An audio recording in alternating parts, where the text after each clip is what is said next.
네, 조금 전 한국은행 금융통화위원회가 기준금리를 현재 3.5%로 동결했습니다. 지난달까지 7회 연속 계속되던 금리 인상 기조가 1년 반 만에 멈춘 겁니다. 하지만 어제 원달러 환율이 1,300억 원대를 넘으며 이른바 킹달러 현상이 다시 나타나고 있는 상황이죠. 오늘 한은의 기준금리 동결 발표와 관련해서 UME 한양대 경제금융대학 교수, 이인철 참 좋은 경제연구소 소장 두 분 모시고 이야기 나누겠습니다. 어서 오십시오. 안녕하세요. 안녕하십니까. 금융통화위원회 조금 전 말씀드린 대로 기준금리 현재 연 3.5%로 동결했습니다. 그러니까 지난번까지는 7회 연속 인상이 됐었고 인상이 될 거라는 것이 어느 정도 저희가 생각을 할 수 있었기 때문에 이런 것들을 생각해야겠다고 했었는데 오늘은 나오기 직전까지 이게 동결일까 혹은 인상일까 조금 좀 생각을 해볼 만한 여지들이 있었거든요. 동결 예상하셨습니까, 교수님? 예, 저는 동결을 예상하고 있었는데요. 사실 동결 가능성과 인상 가능성이 상당히 팽팽한 그런 상황이었습니다. 그랬었죠. 왜냐하면 1월 금통위 이후만 해도 2월에는 당연히 동결할 것이라고 모두들 예상을 하고 있었는데 최근 이제 발표된 지표들이라든지 아니면 미국의 상황 같은 것들이 사실은 기준금리를 인상할 가능성도 배제할 수 없게 만들었거든요. 그래서 예를 들어서 1월에 이제 소비자 물가지수 상승률이 우리나라도 전년 지금 그 전달 대비해서 이제 전년 동월 대비 상승률이 올랐거든요. 그래서 예. 물가 상승률이 계속 둔화되다가 다시 반등하는 그런 움직임이 보이고 있었고 또 앞으로도 공공요금이 계속 인상되면서 이것으로 인해서 물가가 더 올라갈 수 있다는 가능성도 제기되었고요. 여기 최근에는 이제 외환 시장도 좀 불안해졌죠. 왜냐하면 미 연준에서 사실 고용 상황이 너무 좋고 그다음에 소매 판매도 호조를 보이는 등 미국 경제 상황이 너무 좋다 보니까 물가 상승률이 그렇게 쉽게 꺼지지 않겠다. 그래서 미국도 추가 금리 인상 가능성이 점점 더 커지고 금리 인상 폭이라든지 아니면 고금리 유지 기간도 더 장기화될 것이라는 그런 기대가 퍼지면서 한미 금리 격차 확대에 대한 우려 이런 것 때문에 이제 환율도 다시 1,300원대까지 상승을 했고요. 그래서 이런 점 때문에 한은도 기준금리를 이제 이번에 올리지 않을까 하는 가능성도 제기가 됐었는데요. 네. 아무래도 경기 침체라든지 금융 불안 가능성 이런 것들에 대한 고려가 조금 더 이제 또 영향을 발휘해서 이번에 기준금리를 동결한 것으로 생각이 됩니다. 네, 오늘 금통위 결정의 그 배경을 좀 어떻게 예상하고 계십니까? 이제 아마 전 세계적으로 예. 아마 이제 금리를 이제 동결하면서 방향 전환을 하는 거죠. 아마 우리나라가 처음이지 않을까 싶은데 얼마나 금리를 올렸을까요? 2021년부터 무려 10번 올렸어요. 2021년 8월에 0.5였습니다. 10번 올려서 지금은 3.5%예요. 근데 하는 문 열고 7번 연속 인상한 것도 처음이에요. 자, 그러다 보니까 지금은 경기가 좀 심상치 않습니다. 지난해 4분기 우리는 이미 마이너스 성장했어요. 마이너스 0.4% 역성장했고 저는 아마 올해 1분기도 역성장하지 않을까 우려가 되는데 지금 지표가 너무 좋지 않거든요. 네. 일단 이 수출을 보게 되면 수출은 지금 거의 1년 가까이 무역수지 적자 기록하고 있습니다. 반도체 수출은 거의 뭐 반토막이 날 정도였고요. 그리고 지금 1월 무역 적자는 뭐 127억 달러인데 2월은 더 안 좋습니다. 예. 여기에다가 고물가 고금리 때문에 소비는 위축되고 있습니다. 그나마 지난해 소비가 좀 선방을 한 측면이 있어요. 여기다 부동산은 재계약이 무효예요. 지금 뭐 부동산 PF발 이 침체가 상당히 좀 심각합니다. 네. 자, 이런 걸 감안하게 되면 만에 하나 1분기에 마이너스 성장을 내면 공식적으로 우리나라는 경기 침체 국면에 진입을 합니다. 네. 그러니까 전 세계에서 가장 빨리 금리 인상을 멈춘 거예요. 미국은 오히려 노랜딩. 네. 정말로 물가는 잡히지 않은 상황에서 경기는 더할 나위 없이 뜨거워지고 있거든요. 네네. 자, 그런 얘기가 나오는데 경기가 좋아지고 있는데 IMF가 세계 경제 성장률 전망치를 상향 조정을 하면서 유일하게 낮춘 몇 군데 안 되는 나라가 한국이에요. 네. 자, 그러다 보니까 오늘 한국은행이 기준금리 동결하면서 동시에 올해 성장률 목표치 1.7에서 1.6으로 낮췄습니다. 네. 물론 불안 요인이 굉장히 많아요. 사실 경기만 놓고 보면 동결이 아니라 금리를 내려서 경기를 부양해야 하는 상황이거든요. 그런데 지금 문제는 지적해 주셨습니다만 5%를 넘나드는 소비자 물가 지수 그리고 어제는 1,300원 선 위로 뚫었습니다. 네. 두 달여 만에 또 환율도 좀 불안하고요.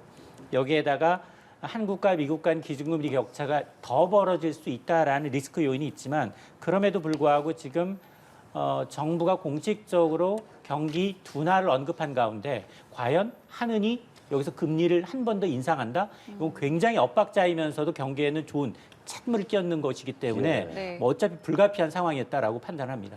예. 두 분께서 외환 시장 이야기 해주셨잖아요. 지금 어제 같은 경우에는 1,300원을 돌파하기도 했는데 지금의 이런 상황은 왜 발생하는 건지도 궁금합니다. 예, 그야말로 지금 강달러 현상이 다시 나타나고 있는 것은 예. 미 연준의 이제 기준금리 인상이 추가적으로 더 일어날 것이고, 그다음에 이런 금리 인상이라든지 아니면 고금리 유지 기간이 더 길어질 수 있다는 그런 기대 때문인데요. 예. 이것을 이제 뒷받침하는 이제 자료들은 미국의 강력한 고용 시장과 양호한 이제 소매 판매 지표라고 볼 수가 있는데요. 지금 1월 달에 미국에서 신규 비농업 부분의 신규 고용이 51만 건이 늘었습니다. 그래서 이것은 시장에서 기대하는 것보다 2배를 넘나드는 그런 수치인데요. 예. 실업률도 지금 뭐 54년 만에 최저치고요. 거기다 이제 임금 상승률도 조금 둔화되고는 있지만 이렇게 고용 시장이 계속 과열되는 상황이 계속되면 임금 상승률이 언제 다시 올라갈지 모르고 이것이 다시 서비스 물가를 자극해서 물가 상승률을 더 높일 수 있다는 그런 우려가 지속이 되고 있고요. 여기에 최근에 발표된 미국의 이제 소매 판매 지표가 1월 달에 지금 전월 대비 3%가 늘었는데요. 네. 이것도 상당히 이제 높은 수치입니다. 그래서 시장에서는 1.9% 정도 늘 거라고 예상했는데 3%나 늘었으니까 예. 소매도 상당히 탄탄한 거죠. 네. 그러니까 미국의 지금 소비도 탄탄하고 그리고 이제 고용 시장도 굉장히 탄탄하기 때문에 사실 물가가 그렇게 쉽게 꺼지지 않을 수 있다. 따라서 미 연준이 기준금리를 더 많이 올릴 수도 있다라는 네. 그런 기대가 퍼져가면서 이 최종 금리 수준도 좀 더 높아지고 금리 인상도 더 될 수 있다는 그런 가능성 때문에 사실은 달러화 가치가 점점 높아지고 있는 거죠. 예. 달러화 가치가 한창 상당히 높다가 지금 다시 이제 1,300원대가 됐거든요. 이게 또 미칠 영향들 생각해 볼 만한 것들이 좀 있지 않겠습니까? 맞습니다. 달러는 경기를 반영해요. 미국 경기가 그만큼 뜨겁다는 얘기고요. 그러다 보니까 사실은 이 연준이 이 의원들이 지난해 12월에 예고했던 점도표보다도 금리 수준 상당히 높아졌어요. 한 단계 레벨업 됐다고 보시면 됩니다. 네. 그러니까 지난주에 집중적으로 발표됐던 고용 지표, 그다음에 물가 지표, 여기다 소매 판매 지표 모두 다 예상치를 뛰어넘으니 상당히 지금 3월만 하더라도 지금까지의 스탠스는 연말 가면 연준의 점도표상 한 5.25가 상단이고 네. 평균 5.1% 정도는 가겠지라고 생각을 했는데 지금은 상단이 5.5%까지 열려 있어요. 예. 자, 그러다 보니까 이 매파성 의원들의 경우에는 오히려 3월에 빅스텝으로 가야 된다. 베이비 스텝 갖고는 물가를 잡기가 어렵다라는 얘기가 나오고 있습니다. 예. 물론 아직까지는 베이비 스텝 전망이 우세해요. 네. 그럼에도 불구하고 지금 현재 4.75%인 미국의 기준금리가 3월만이 아니라 그리고 5월, 4월에는 없습니다. 예. 5월과 6월까지 세 차례 베이비 스텝을 밟게 되면 연 5.5%까지 튀어요. 근데 이 빅스텝 가능성도 불과 한 달 전만 하나도 없었어요. 베이비 스텝이나 동결이냐를 놓고서 점치었는데 네. 갑자기 한 20-30%까지 뛰고 있는 상황입니다. 점진적으로 매파성 의원들의 이제 발언이 강도가 좀 높아지고 있는데 예. 앞서 제가 이제 경제 지표가 너무 띄워지고 있습니다라고 하는데 근데 연준 의원들의 투표권을 갖고 있는 사람들의 이 지금 약간 성향도. 변한 성향도 예. 굉장히 중요해요. 예. 연준의 2인자가 지금 백악관으로 자리를 옮겨요. 네. 이분이 굉장히 비루기파적인 성격이 짙은 사람인데 작년과 올해가 이제 달라지는 달라집니다. 거죠. 예. 그리고 여기에다가 최근 들어서 이제 3월에 빅스텝 가야 된다라고 이제 주장하시는 이제 이 센트루이스의 연은 총재는 예. 이분이 올해부터 투표권을 갖게 돼요. 예. 그러니까 연준 내부에서 매파 성향이 상당히 강해질 수밖에 없고 네. 그러다 보면 이 그동안은 금리가 이제 쭉 이제 5.5에서 동결되고 난 다음에 과연 언제가 인하할 거냐 이 시점을 두고서 굉장히 논란이 많았거든요. 네. 평균 한 1년 내외 11개월 정도였는데 네. 이 지금 나오고 있는 지표가 이런 상태로 유지가 된다면 1년 이상, 2년 이상 장기화될 수 있다라는 우려가 지금 팽배하고 있기 때문에 네. 아마 달러 강세가 뭐 예전처럼 지난해처럼 막 이 뭐 114, 115를 넘을 가능성은 적어요. 오늘도 뭐 강세를 보여서 한 104 정도는 올라온 것 같습니다. 그럼에도 불구하고 이제 상반기에 굉장히 좀 우리한테는 상당히 좀 불안한 요인이 있다. 왜냐하면 달러 인덱스에 이제 포함되는 준기축통화 국가들 가운데 그나마 올해 달러를 좀 방어해주는 견제할 만한 성격이 뭐 유로존의 유로화라든가 중국의 위안화, 일본의 엔화 정도는 지난해처럼 완전히 굴욕을 당하지는 않을 것으로 보이거든요. 예. 제왕적 킹달러로 가지는 않을 것이다. 다만 그럼에도 불구하고 그런 경기 회복에서 우리나라만 뒤처져 있기 때문에 네. 우리나라의 원화 평가 절하폭이 더 커질 수 있다. 사실은 원화 가치가 떨어진다는 건 동전의 양면이에요. 네네. 수출 기업한테는 채산성을 높이는 요인이지만 그러나 지금과 같이 물가가 굉장히 높은 상황에서 우리는 에너지, 수입 물가는 전부 달러를 갖고 사와야 되기 때문에 수입 물가가 올라가게 되면 다시 물가를 끌어올리는 악순환이 이어질 수 있다라는 점에서 아마 지금 정말로 이제 미국이 3월, 5월, 6월까지 금리를 올려야 한다면 네. 하는도 아마 지금 제 생각으로는 3월에는 금통위가 없어요. 네. 4월과 5월에 있는데 네. 4월 건너뛰고 네. 5월 정도에 가면 한 번 더 기준금리를 올려야 되지 않나라는 아. 생각을 하고 있습니다. 그러니까 미국이 앞으로 어떻게 하는지를 좀 보고 결정할 수 있다는 말씀이신데 그것을 예측할 수 있는 것이 이제 잠시 후에 있을 이제 이창용 총재의 발언이 아니겠습니까? 일단은 좀 힌트를 얻자면 21일에 국회에 나와서도 살짝의 여지를 좀 두는 발언을 했거든요. 어떤 식의 이야기가 오늘 나올 수 있겠습니까? 일단은 이제 오늘 기준금리를 동결했기 때문에 예. 아무래도 매파적 발언이 나올 것으로 기대가 됩니다. 왜냐하면 이번에 이제 기준금리를 인상할 수 있다는 가능성에 대해서도 여러 이제 얘기가 있었거든요. 예. 기준금리를 인상해야 된다는 그런 쪽에서는 물가 안정이 아직 요원하다. 네. 사실은 소비자 물가지수 상승률도 이제 더 올라갈 수도 있고, 왜냐하면 앞으로 공공요금 인상이라든지 그다음에 전기나 가스 요금이 추가적으로 인상되게 되면 이것이 결국에 재화나 서비스의 생산 원가를 높이고 이 생산 원가가 높아지면 다시 또 이제 소비자 물가로 전이가 되지 않겠습니까? 예. 그래서 물가가 결국에는 잡혀야 되는데 물가가 잡히지 않는다면 아무리 경기 침체가 온다고 하더라도 추가 금리 인상이 필요하지 않을까 그런 얘기들이 이제 나오고 있었는데요. 네. 이번에 여러 가지 다른 점들을 고려해서 경기 침체라든지 아니면 이제 부동산 시장 침체라든지 부동산 PF의 부실할 가능성 또 가계 및 기업 대출의 연체율 상승 이런 점들을 이제 두루 고려해서 금리 인상을 하지 않고 금리를 동결을 했기 때문에 네. 앞으로 이런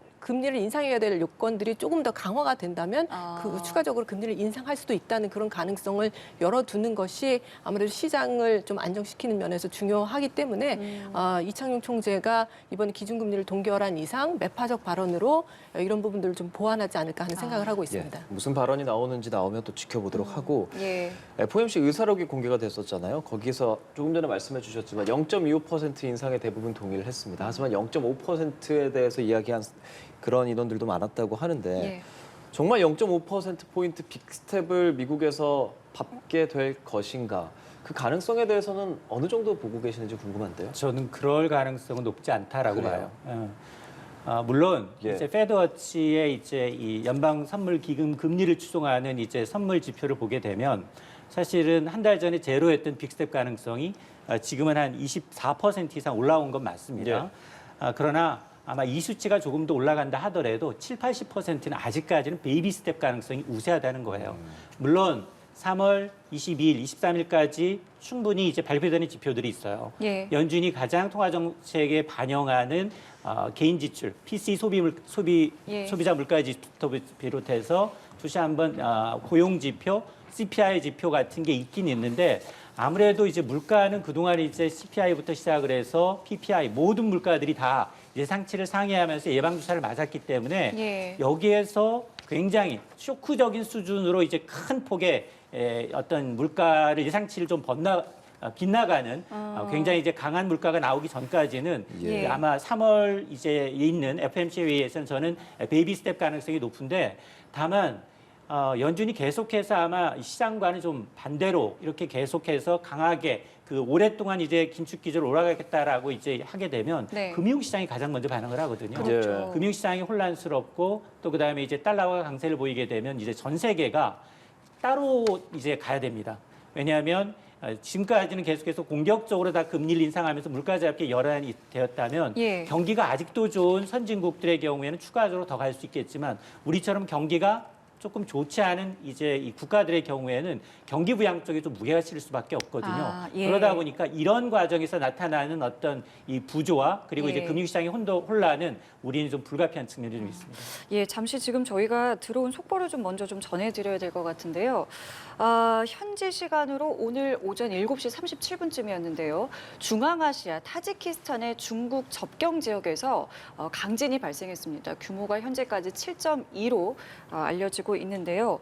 중국 지진대에 따르면 이번 지진의 진원은 중국 신장 위구르 자치구 변경 지역 부근으로 진원의 깊이가 10km로 발표가 됐습니다. 정확한 피해 규모는 아직까지 좀 집계가 되지 않았는데요. 자세한 내용은 저희가 들어오는 대로 다시 한번 전해드리도록 하겠습니다. 자, 지금 저희가 미국의 연준이 앞으로 어떤 또 금리 인상의 기조를 가져갈 것인가에 대해서 여쭤봤는데, 근데 아까 말씀하신 것처럼 뭐 물가 지표, 고용 지표 워낙 견조하다 보니까 이런 이야기들이 나오는 것 같아요. 3월, 5월, 나아가서 뭐 6월까지 어떻게 좀 예상하고 계시는지요? 일단 3월에는 분명히 이제 0.25%포인트 그 기준금리를 인상할 것으로 예상이 되고요. 예. 빅스톱 가능성도 지금 제기가 되고 있기는 하지만 사실은 이제 작년부터 계속해서 미 연준이 기준금리를 인상해 왔고 네. 이제 그 효과가 나타나기 시작하거든요. 네. 우리가 이제 통화정책의 시차를 한 1년 뭐 전후 정도로 보는데요.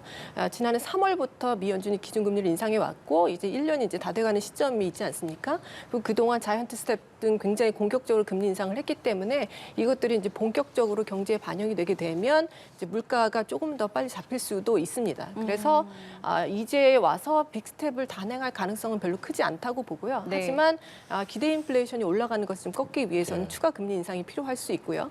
그래서 0.25%포인트 3월에는 반드시 올릴 것으로 생각이 되는데 네. 지금 현재 이제 고용 상황이라든지 아니면 소매 판매 상황들을 보면 네. 이게 물가 상승률이 이제 서비스 물가로 전이되는 그런 경로를 좀 막기 위해서 예. 조금 더 이제 금리 인상을 이어갈 필요가 있어서 5월에도 0.25%포인트 인상 가능성이 이제 점쳐지고 있고요.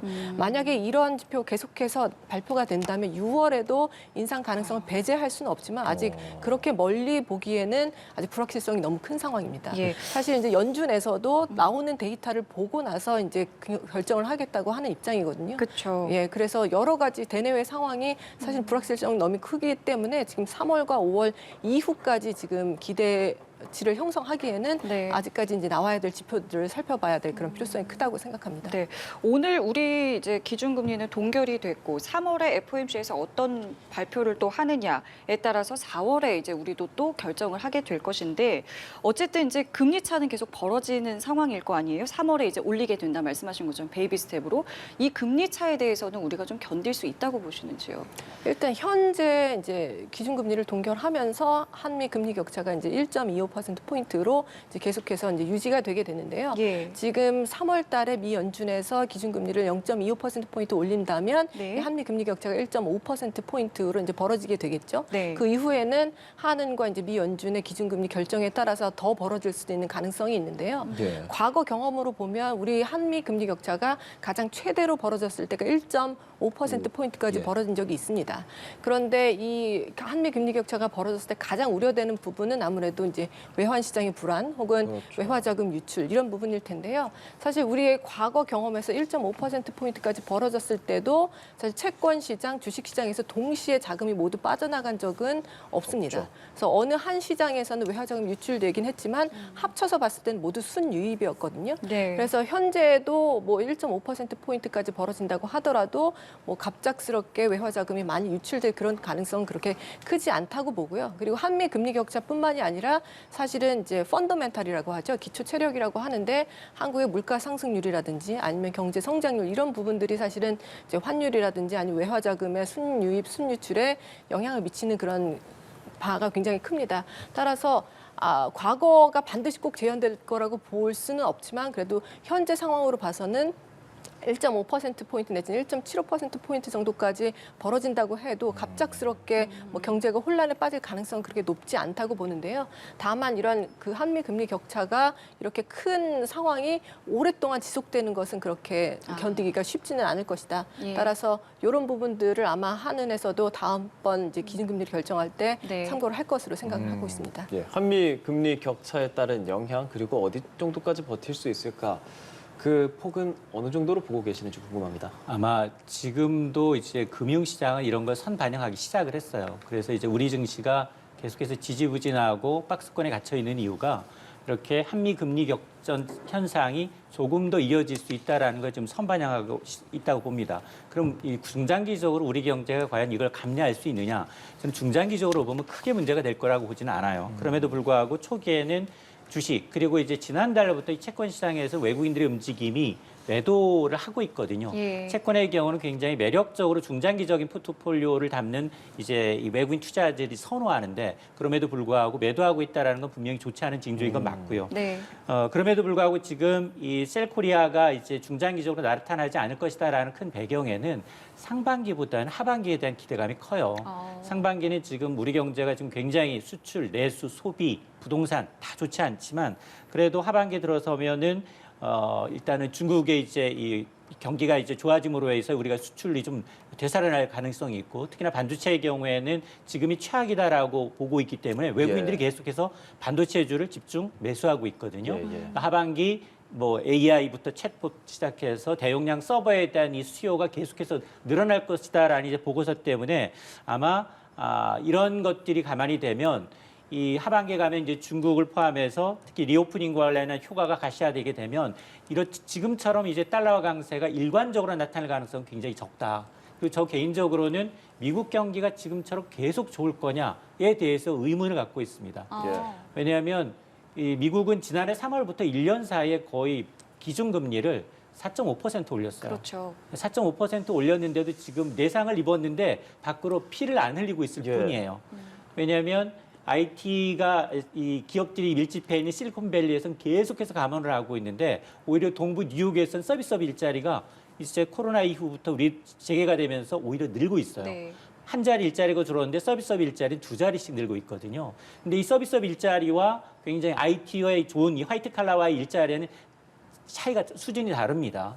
거리가 다르기 때문에 지금은 이제 인력난에 의해서 임금이 굉장히 상승을 하면서 연준이 이제 어떤 긴축을 통해서 물가를 잡아야 되는 그런 걱정을 하고 있지만 그러나 하반기에 가면 오히려 고용 시장이 경기 후행하거든요. 아마 이 초강도, 고강도 긴축에 대한 어떤 부작용이 고용시장에서 나타날 수 있기 때문에 오히려 달러와 약세를 더 걱정해야 되는 수준으로 갈 수도 있다라고 저는 봅니다. 예. 자, 그리고 한은이 경제 성장률, 올해 경제 성장률도 1.6%로 이제 하향 조정했습니다. 이 부분은 저희가 어떻게 해석을 해야 되는 건가요? 사실은 이 경제 성장률이 1.7%로 이제 지난 11월에 전망을 했었는데요. 예. 이것이 이번에 이제 수정 전망이 나오면 분명히 더 낮아질 것이다라는 그런 기대가 이제 시장에 팽배했었는데요. 사실은 1.7%에서 1.6%로 낮아지긴 했지만 굉장히 소폭 낮아졌죠. 그렇죠. 이런 부분들은 이제 올해 들어서서 경제 성장에 대한 조금 더 낙관적인 기대를 더할 수 있는 부분이 조금 더 생겼기 때문인데요. 이제 중국 경제가 가장 이제 대표적인 그런 요인으로 볼 수가 있습니다. 사실 중국 경제가 올 연초만 해도 이제 코로나가 계속 다시 확산이 되면서 굉장히 좋지 않을 거다라는 그런 연말부터 연초까지 그런 기대가 형성이 됐었는데요. 예. 사실 그 코로나 재확산이라는 것이 결국에는 어느 일정 기간 동안 코로나가 확 늘어났다가 확진자가 늘어났다가 다시 이제 줄어드는 예. 그러면서 근데 이 기간이 굉장히 이제 단축이 되면서 중국의 리오프닝이 더 빨라지고 그다음에 이제 경기 부양책도 이제 발표가 되면서 중국 경제가 더 빨리 회복이 될 수 있다는 그런 이제 예상이 이제 나타나고 있습니다. 그래서 다음 달에 이제 중국의 양회라고 하는 중국 최대 예. 이제 정치 행사가 있는데 여기에서 대규모 경기 부양책이 발표될 수도 있다는 그런 전망이 나오고 있는데요. 이런 부분들을 고려하면 중국 경제가 이제 하반기에는 굉장히 좋아질 것으로 보고 사실 우리나라의 대중 수출이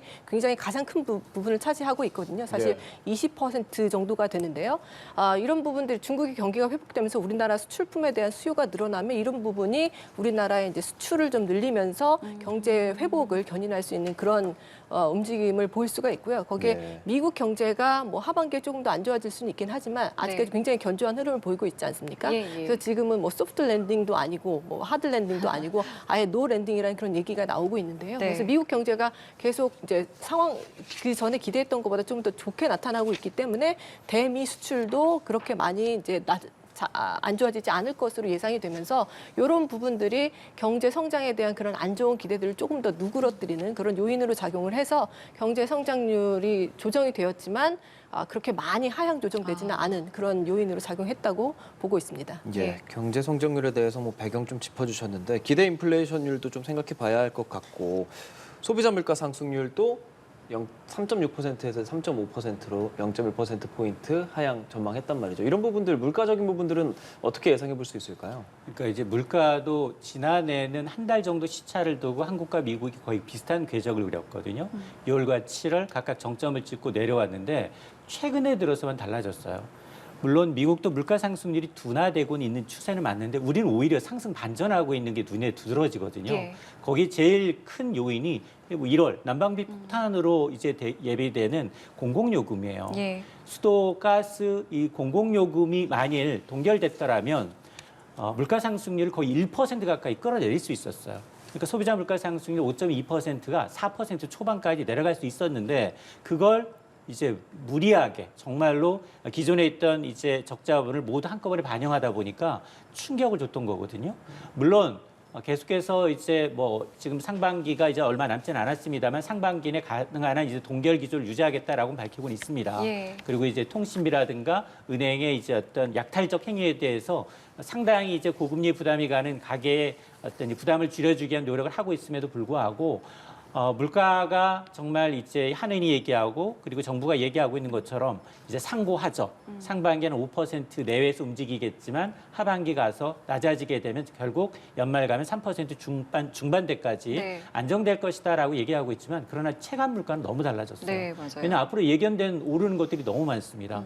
당장 뭐 4월부터는 소주와 맥주와 같은 주류 가격 오르고요. 음료 가격 오르고요. 서비스유 가격 한 번 오르면 절대 내리지 않습니다. 그런 하반 경직성 때문에 아마 소비자들이 지갑을 닫게 되면 그동안 지난해 수출이 다소 부진해도 우리 경제를 버텼던 건 소비였어요. 근데 소비가 위축되기 시작하게 되면 정부가 아무리 지금 재정 여력이 많지가 않아요. 상반기에 대부분 70% 가까이를 상반기에 쏟아놓고 있기 때문에 네. 정부의 재정 지출도 그다지 크게 기대할 만한 게 없고 수출도 만약 회복되지 않는다. 여기다 소비까지 위축이 되면 상당히 좀 심각한 수준이 있을 수 있기 때문에 그래서 아마 이제 지금 오늘 하는 이제 기준금리를 동결하면서 예. 재정 정책과 통화 정책이 이제 엇박자가 아니라 같이 간다라는 어떤 시그널을 준 것으로 보이는데 예. 다만 지금 이재열 총재가 아마 이제 기자회 간담회에서 상당히 이창용 매파 총재죠. 성향을 드러낼 거예요. 예. 그런 걸 감안하게 되면 그런 건 좀 한쪽 방향으로 너무 쏠리는 걸 경계하고 있구나 정도로 해석을 하면 되겠습니다. 알겠습니다.